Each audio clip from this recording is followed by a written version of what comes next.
in the works for quite some time. Henry, when did we first meet as far as just connecting? I know our friend Emily, who I believe is here somewhere, actually introduced us a number of years ago, and she said, this is a promising writer you've got to meet. And so, how long ago was that?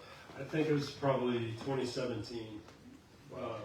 And I think we initially met at Tom and Beth Ann's, and then you came over one time to Emily's house, and then I sent you an email, and that was it. Well, I can tell you this, is I've been doing this for quite some time, and you meet writers, or people who want to be writers, and they're not necessarily focused, they're not necessarily attuned to do what it takes to actually accomplish what you've accomplished. And I knew right off when I met you, this guy's going to publish a book. And then I started reading your material, and I saw there was a really incredible talent that you had. And I'm not being nice here. I mean this, and I don't really, I'm not a nice guy. A lot of people say nice things, and I don't try to encourage them. I'm not encouraging, but I said this guy's going to be here at some point. He's going to be signing square books, and I'm just really thrilled that with this particular book, you had been writing different kinds of stories, but you always had an incredibly strong voice. So let's talk about Holy City, and I'm going to kind of ebb and flow and go into the story and back, and I'm not going to put you in the spot to tell the entire story of what it's about and all that kind of stuff. But let's start about the genesis of writing a novel about rural Virginia and how this became the focus of what became your debut novel. Well, as you know, and as some people here know, I was writing about, I lived in Taiwan for a few years following college. I went to the Virginia Military Institute, and I went over there to teach English, and I ended up getting really into surfing over there, which shouldn't have been, I had no background in that. And I started writing about Taiwan, geopolitics, and I was writing about Taiwan, but I couldn't find a home for it. And actually, it was a terrific book, and your voice came through so terrific. And I'm sorry to interrupt, but it just so different from this book, so very different. So I think it was very different, and I look back at it now, or I think about it now, because I'm not sure I have the stomach to look at it again. But that's a joke. But I look back at it, and I can see that I'm a better writer now. But I think the sense of place is one aspect of both books that actually you can see that it's a commonality between both books. So what is your personal connection to rural Virginia, and how, as it comes off on the page, how do you know it so well? Where did this come to you? Well, I've always sort of had a foot in urban Virginia and a foot in rural Virginia. I grew up primarily in Richmond, but I've got family and family history in rural Southside Virginia, and also in the Shenandoah Valley. My dad's side of the family was from the Eastern Shore, and I feel like I've always had exposure to those areas, so I've always sort of felt an inner connection. And for those of you who haven't read the book, is this the first day that it's out, or was it officially out last week? This is the first day. This is the first day.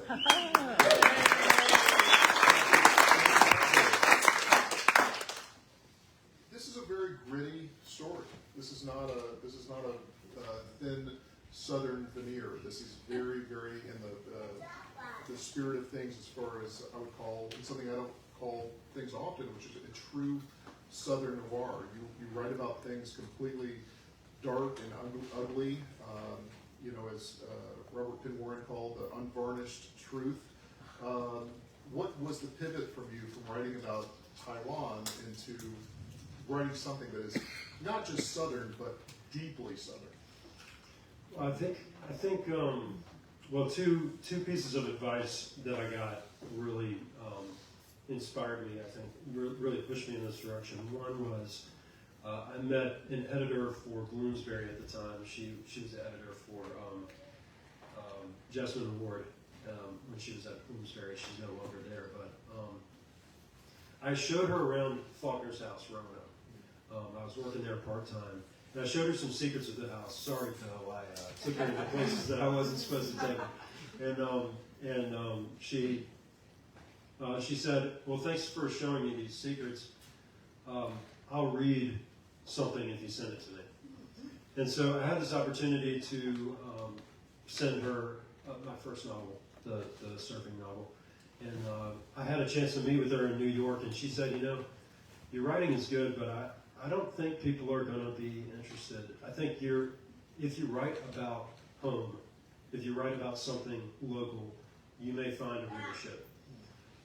And then also I had the opportunity at the Ole Miss MFA program to meet Richard Ford, or to pester him with questions. And who was that again?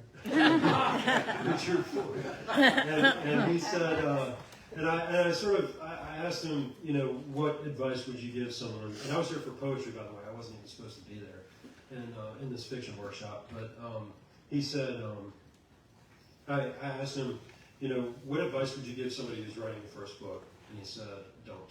And then I said, well, what if this person, who is me, is going to do this? And he actually gave me some of the best advice that I've ever gotten, which is write about what's most important to you, because that will sustain you. And what's most important to me was looking, I think, inward, looking at home, and trying to write about that. Very much like Will Seams in your book, Returning Home. Tell us a little bit about, let's talk about Will.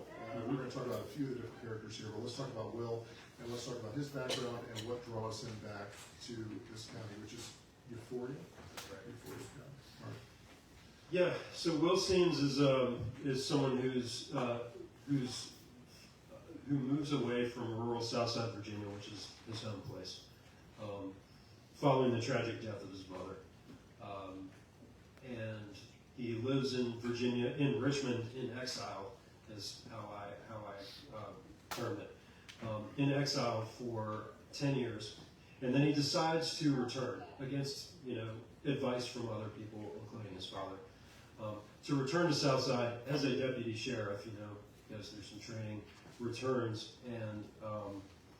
and that story of returning is actually one that is very important to the book. He's not riding off into the sunset. He's returning to the place of tragedy for him.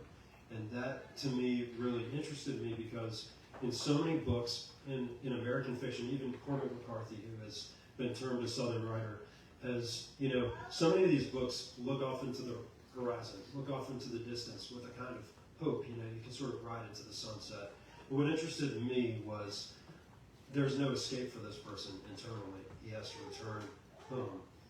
And so I think of Southern fiction, I think of the quality of this book as it's vertical, place is vertical. There are layers of history, personal and regional. And in so much American fiction, it's horizontal. You sort of can go to the next place. There's no escape for Will internally. And of course, it would be a book if Will was not greeted by a new tragedy as he comes home. There's something else that happens. Tell me about the fire and what brings us into the story and everything with Holy City. What is the event that kicks things off here?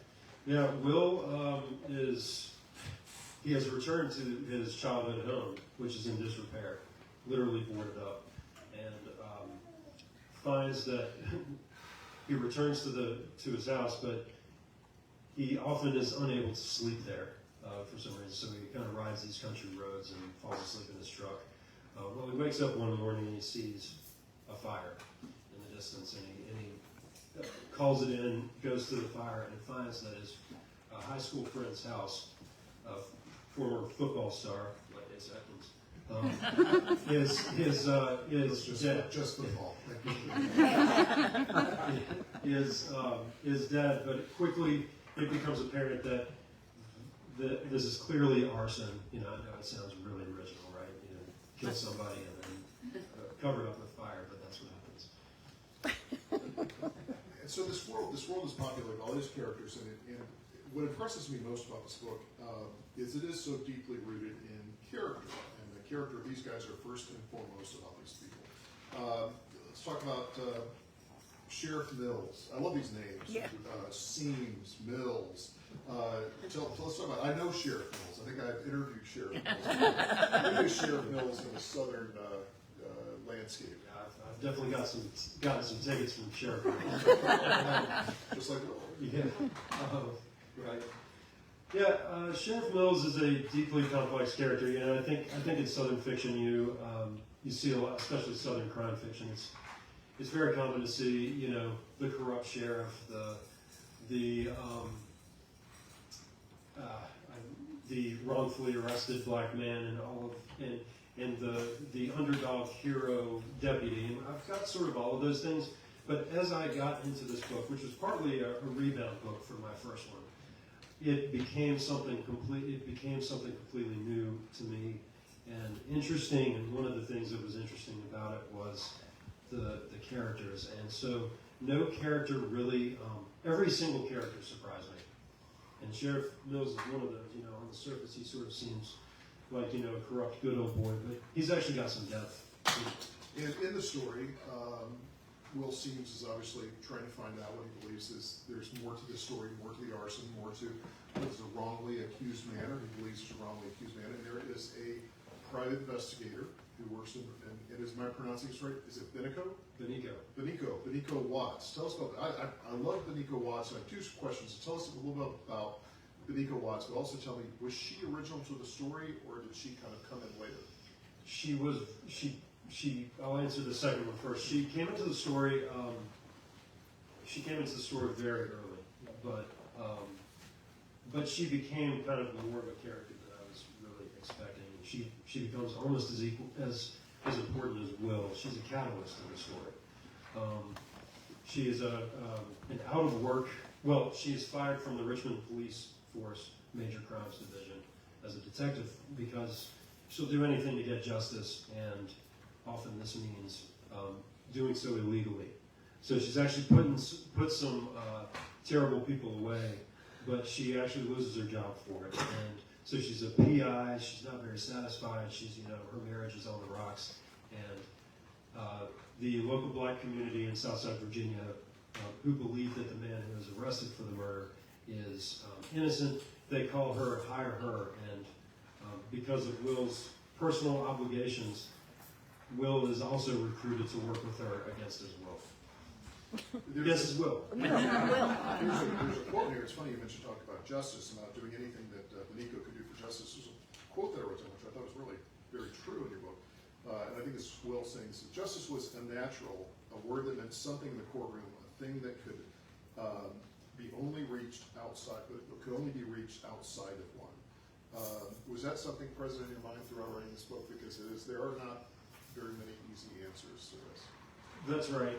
It was, and the difference between justice and, I think, justice and revenge sometimes is very thin. And how do you go about achieving justice? This was a guiding question. There isn't an easy answer always to this. Another thing that I really applaud in your book, and again, I'm not just being nice, this is something I really recognize and I appreciate, is there frequently, I think, with white writers writing about the South, they show a very one-sided view of what the South is, a very white South. And as we know, that's not exactly what that is. That's not true. In fact, there was a book that my wife recently read that was about rural Louisiana, and there were absolutely no black characters in there at all. Did you have any hesitation as delving as deeply as you do into the black community? And did you have any pushback from editors saying that may not be a place you want to go? Great question. I had very little hesitation because, I did have some hesitation at first because, what was I writing this for, to get this published, or was I writing this to be true? And at a certain point, I just didn't believe it was ever going to be picked up, and so I took some risks, and I think that was a really good place to be, because I wrote what I know, which isn't always. Sometimes it's great, sometimes it's less than flattering. You've said before, the South isn't all moonlight and magnolias, and that was something that I took to heart. And so yeah, I know I took some risks in there, but I felt that it was very important to write about race, but also not to do it in a way to instruct people, to depict it as it is, or to the best of my ability. There's a moment I never forget that I talk about often when I talk about writing about the rural South. Is I was down in Yalobusha County in Water Valley, and there was a black deputy that pulled up, and he had a white prisoner in an orange jumpsuit in the back of his squad car, and he brought him out, uncuffed him, and they both ate barbecue together. That's the complexity of the Deep South. And I thought that was just a great moment. This is very much, to quote Flannery O'Connor, a very haunted landscape. Places that you may have seen in Southern fiction before, like sawmills and plantations, but also, there is forensics. There's also cell phones. There's also things like that. How did you balance that world of classic Southern literature and the modern age? Well, it was important to me to, technology does reduce some of your options sometimes, and I felt setting it in a rural setting was important to me, partly because it's what I know, but partly because it's, if you lose cell service, you got to deal with the situation. And one of my best experiences, aside from having my beautiful children and wife in my life, was breaking down in rural Virginia with no cell service, and I had to hitchhike to get help. And I met so many people in the process, And so I think that's where a lot of stories come from. But yeah, the technology, I think, it was a difficult thing for me. I also said it in 2011. If you're paying attention, it's a little bit dated because I'm a little more comfortable with 2011 in terms of what was going on with cell phones than with cell phones. So we kind of know the premise here, and we know Will Seams, and we know Binico, we know Sheriff Wills, who's kind of Mills is kind of a foil for both of them. There's a pivotal incident here in the book that is just absolutely wonderfully and beautifully written. And there was a part when I was reading the book, and I thought, why does Will care so much about what happened in that trailer? Why does he care so much about the man who died, victim Tom, and also the one who's been accused guy? Zeke Happen? Is that Zeke Happen? Why does he care so much about these people? And often, frequently, when you read crime fiction, or just what I call good novels, doesn't matter to be categorized, you have to wonder, why did the protagonist care so much? Why would they go to all these lengths to try to find out the truth? So, I don't think he's telling too much about halfway through the book about this issue that really changes everybody's life in the book. From the past. Yes, from the past. Yes. Well, I think we find through the layers of the book that Will is not just motivated by his mother's tragic death. He's not just returning to pay respects to her, but he's also motivated profoundly by personal guilt for some of his actions in the past, and something that happened to a friend of his that he feels responsible for, and we learn about that just a little less than halfway through the book. And so I think guilt is this book in some ways is about both the power and the futility of guilt. You can be motivated. It can drive you, but where does it go without direction? And Will is motivated largely by this actually his personal actions. And again, not to give too much away, but this is a very violent episode that happened with Will and a friend who were just hanging out. Young black character, Will is a young white man. We're swimming, and there was a tragic incident that left his friend just maimed for life.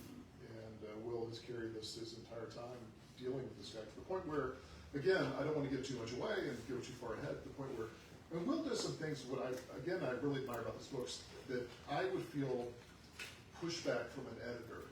I would feel like, oh, you can't do that. You can't go there. And I've had those notes.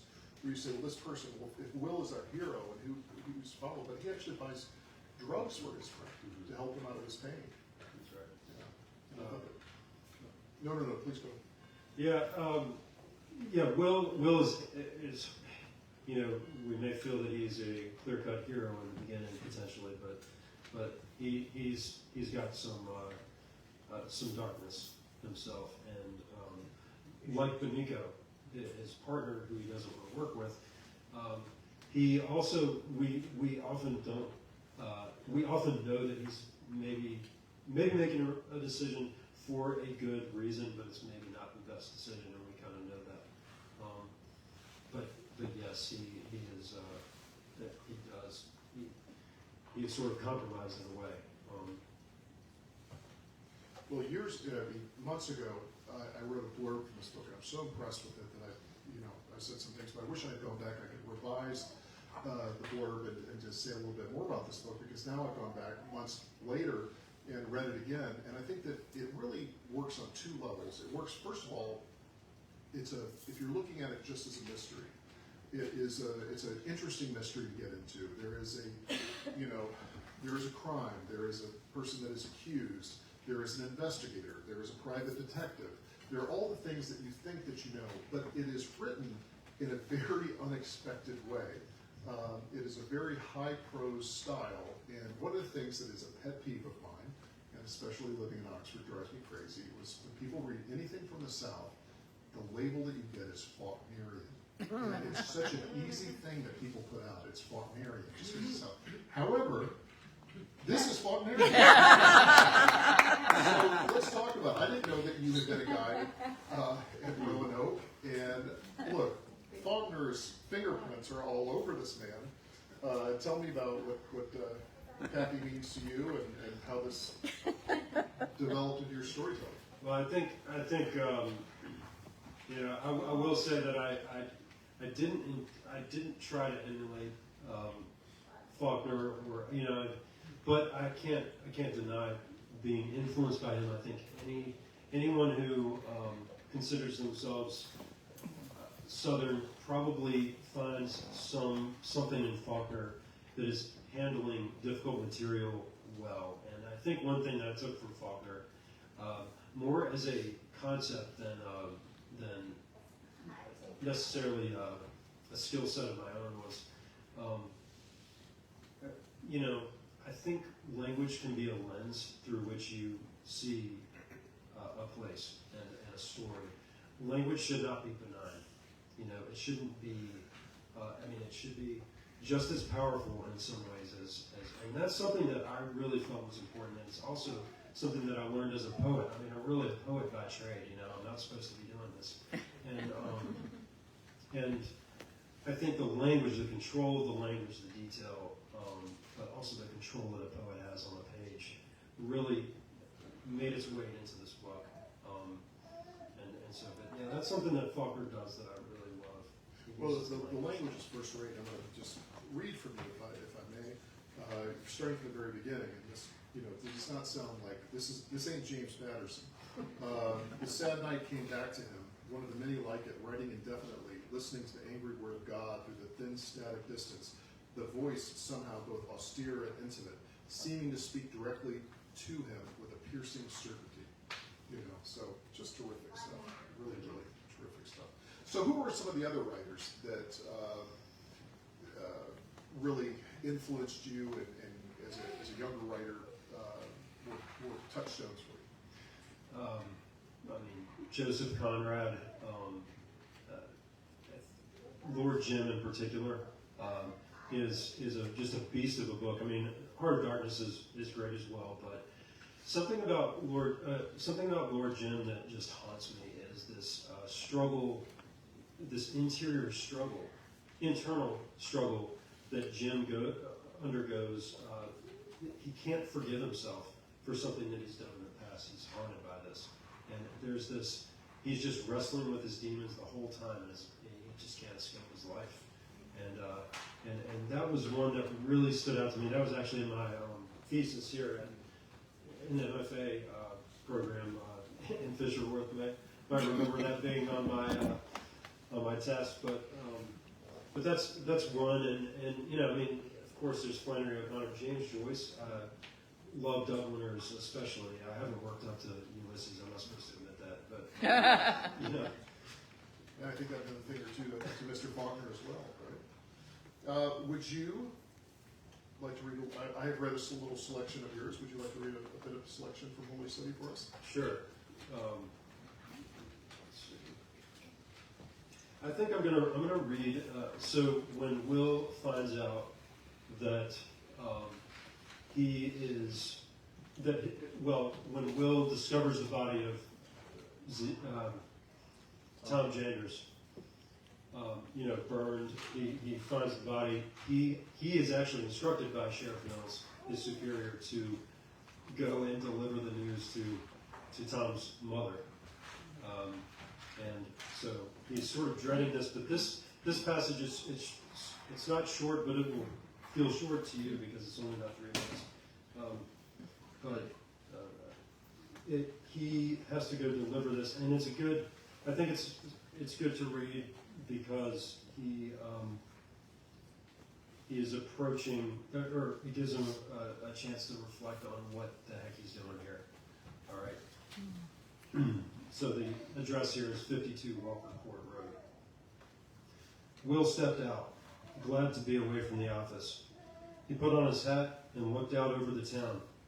He could see the back of the statue commemorating Confederate veterans, stalwart and dark as a shadow under the shade of 2 magnolia trees in front of the white-collared courthouse of Dawn, Virginia, and out into the baking sun and the pale, cracked sidewalks. There was barely anyone on the road, even approaching the lunch hour. 52 Walker Court Road.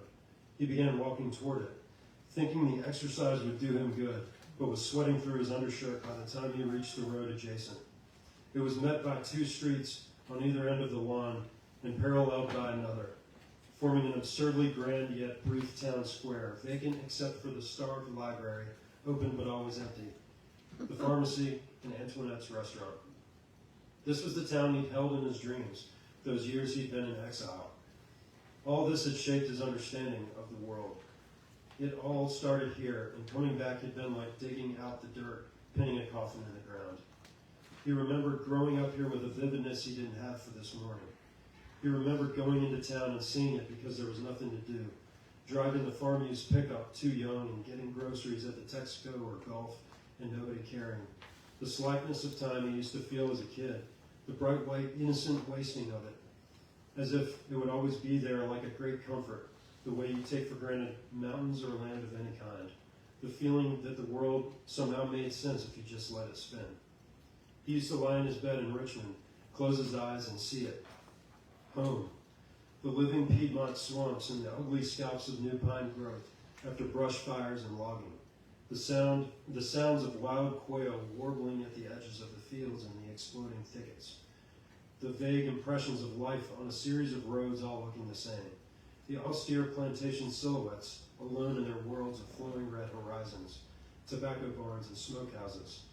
That heavy resinous fragrance of tobacco, like sweet, profound raisins. The cotton in the flats to the east poking out like warm, soft stars. He'd attempted to bring back a past innocent and familiar, but found himself a stranger to the present, ever guilty. Had leaving Richmond been a mistake? Had he been running away, lying to himself and his father, when he claimed he'd come back to make things right, to face things instead? Euphoria County seemed at times to be a tangent, like an unmaintained road going nowhere. Many of the neglected houses were inhabited by vagrants and users, those who lived tobacco's tragic legacy, and the shops on the square had mostly given way to a similar vacancy. And so the place that had for so long haunted him now appeared itself to be haunted. And here he was again, riding tall, pine-lined 2 lanes through the boonies, cresting into hamlets-like mistakes, listening to that angry word of God since there was nothing else.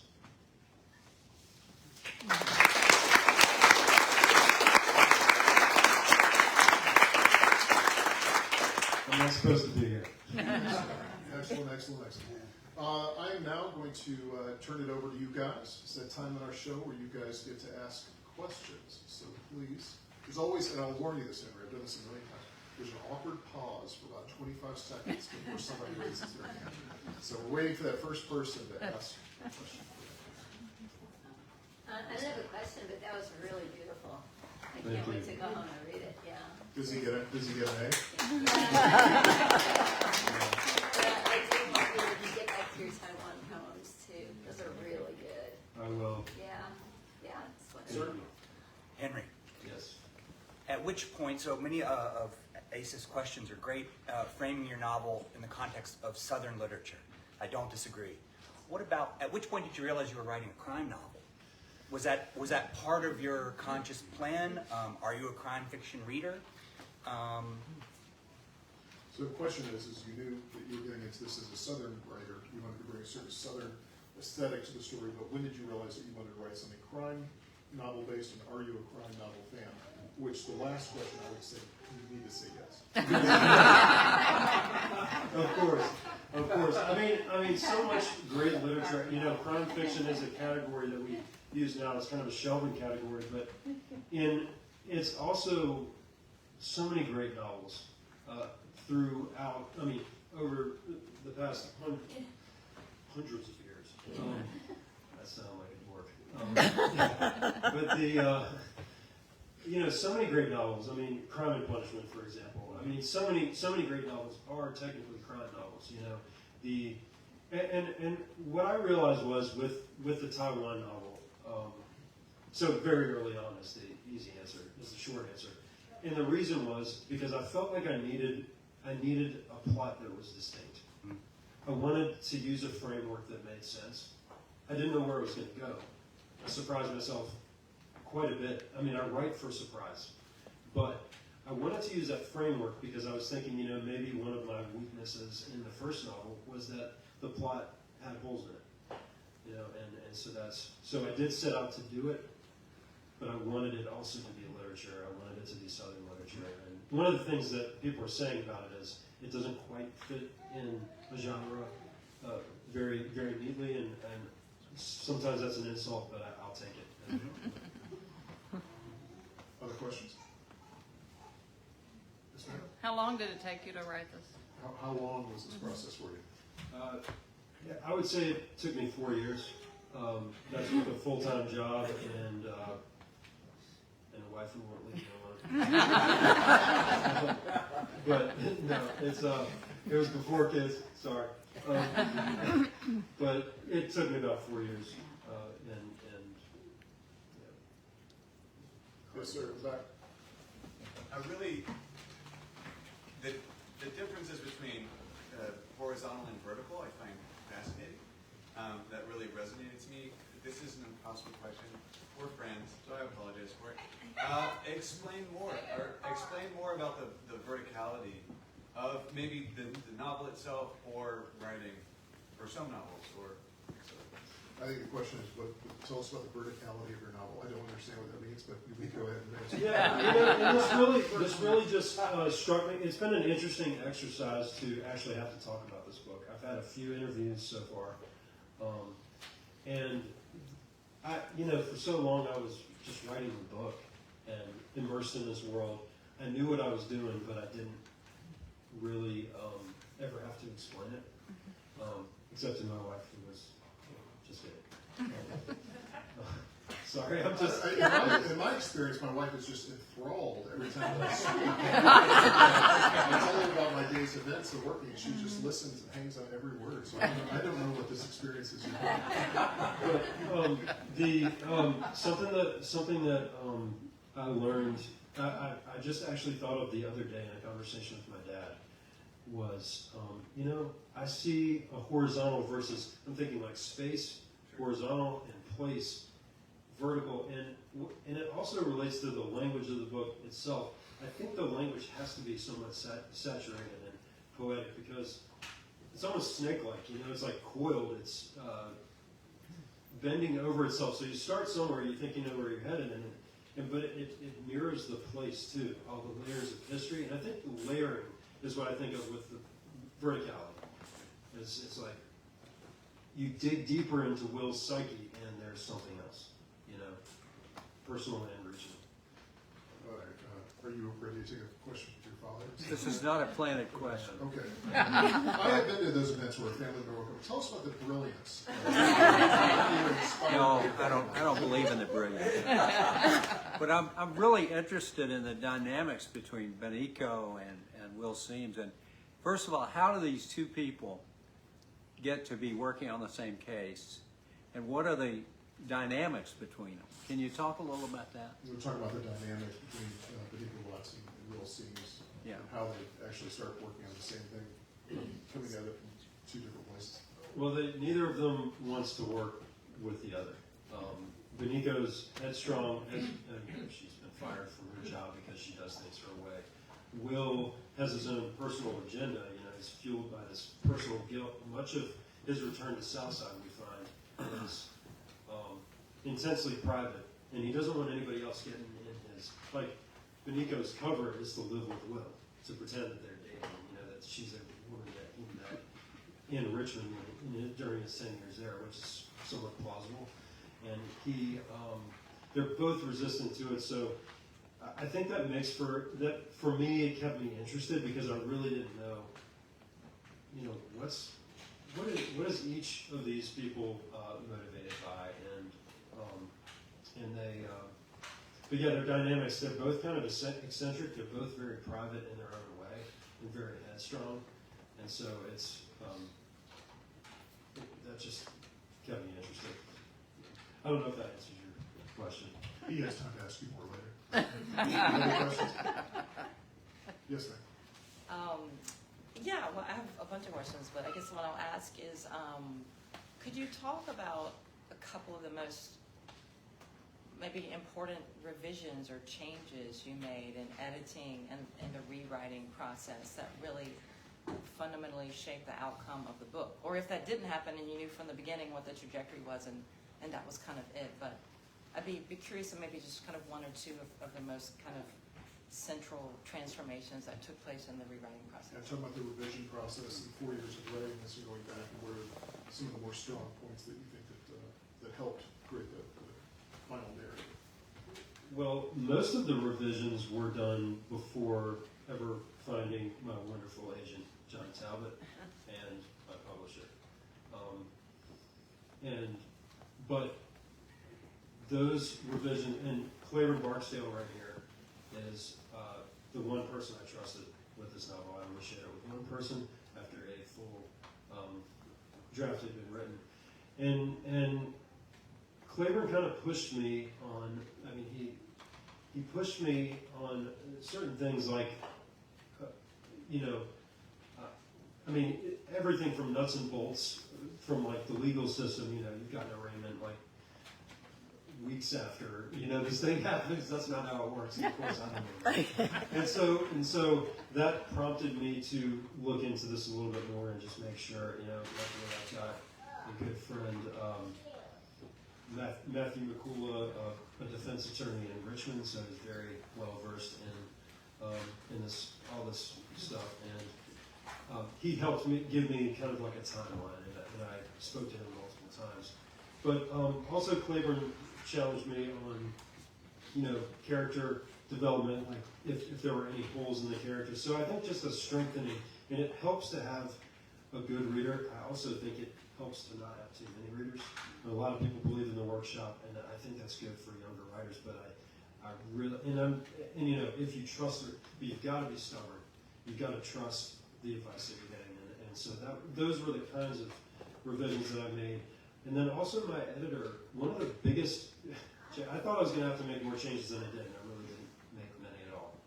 And once it got to that point, but my editor said we need a really strong line to start this book.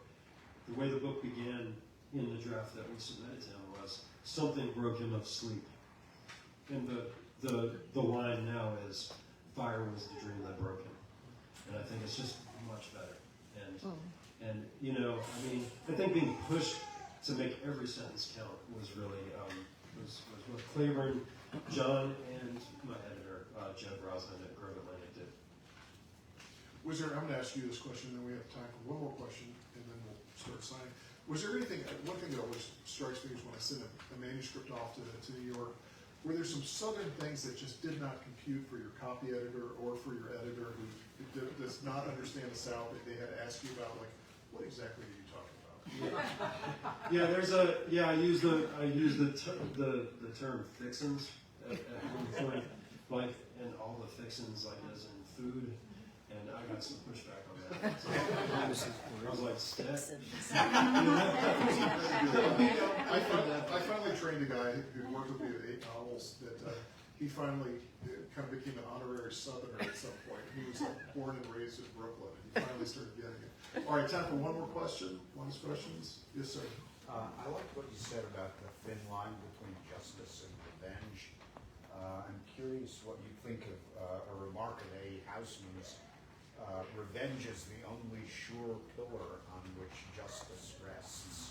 He doesn't say they're the same thing, but, you know, or that it's the only pillar. So The about only justice, sure pillar. justice and revenge.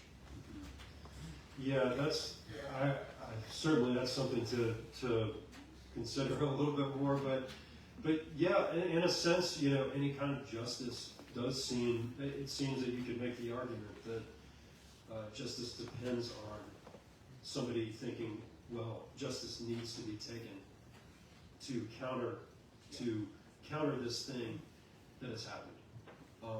And I would throw in there guilt too, justice, guilt, revenge. You know, these things really interested me, and there seems to be a thin line among them, between them. But yeah, it does seem like a kind of revenge to achieve justice in a sense. I'm trying to correct.